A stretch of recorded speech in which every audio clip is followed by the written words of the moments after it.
If you've got a Rocita Chiller, this is hands down the best and most versatile way to set it up. And believe me, I've seen some creative ways that folks have tried to do this. The Rocita Chiller is the most cost-effective chiller on the market if you get it at Walmart.com. They have it 365 days a year under $300, but if you want to, you can pay $600 or more for the same chiller that has a pop-up Cold Plunge company's logo on the front. I'm obviously joking about that, but just know, guys, that there is a lot of companies that are marketing this chiller for far more than it's worth. So just get it at Walmart.com and save yourself a bunch of money. And fair warning, I will say that early on, this chiller did have the most issues overall out of the people that I interact with on my email list, Facebook group, and social media channels. The unit that I ordered and purchased worked flawlessly, but just know that out of all of the Rocita chillers out there, there might be a few lemons in the mix when compared to other brands. But again, at the price that you can get it for, that might be worth the headache in some cases. I'm about to hook this chiller up to my ultimate Rubbermaid DIY cold plunge, and the PVC assembly that I used to do so is now a part of that plan and went out in the latest update. But enough about all that, let's hook this thing up and see how it performs.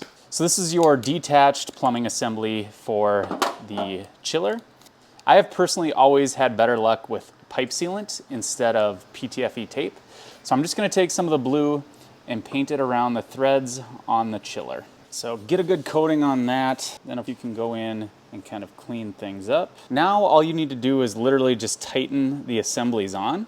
And the cool thing with setting these up with unions is that you will be able to position which way the outlet goes after the fact. So just tighten these on. These will fit all the way down to the base of the chiller, and there'll be some of that blue that kind of spits out of the bottom. Again, you can go in and clean that up with a paper towel. So with the Rocita Chiller, there is not a dedicated in and out, which leads me to believe that these are universal. And so now it's time to decide how you will position your chiller. If I was gonna do this as a permanent setup, I would do it with the display monitor facing the front of the cold plunge. I'm using a couple pieces of scrap spa hose, so I'm actually going to have it where the monitor is facing this way. This is all personal preference. You can do whatever you want here, but really all you're going to do is you can loosen your inlet and outlets, face them whichever way connects to the spa hose, and you'll just go around with PVC primer and cement and a prime and cement these in. Insert with a small twist, and then you just hold as it sets up. And then once you have your hose in place there, you can tighten the PVC union like that. Then we'll attach the other side. And for me, this hose is a little bit long, so I'm just going to trim it to fit. And then we'll do the same priming and cementing of this side. And then just hold as that sets up. And once you're good there, we can tighten that union. So the water temperature is currently 62 degrees.